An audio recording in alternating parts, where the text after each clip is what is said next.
Люди мира, на минуту встаньте. Слушайте, слушайте, гудит со всех сторон. Это раздается в Бухенвальде.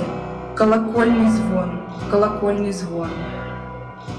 Это возродилось и окрепло в бедном гуле праведная кровь. Это жертвы ожили из пепла. И восстали вновь, и восстали вновь, и восстали, и восстали, и восстали вновь. Сотни тысяч заживо сожженных строятся в шеренге, к ряду ряд.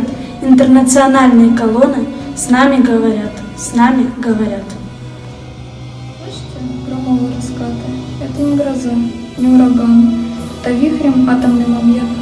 Стонет океан, тихий океан. Это стонет, тихий океан. Люди мира, на минуту встаньте. Слушайте, слушайте, гудит со всех сторон. Это раздается в Бухенвальде. Колокольный звон, колокольный звон. Звон плывет над всей землей, и звучит взволнованный эфир. Люди мира, будьте зорче втрое, берегите мир, берегите мир, берегите, берегите, берегите мир.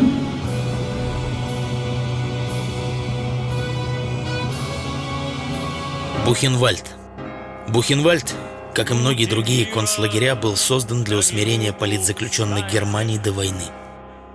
В 1941 году это место стало фабрикой смерти для военнопленных, евреев, женщин и детей.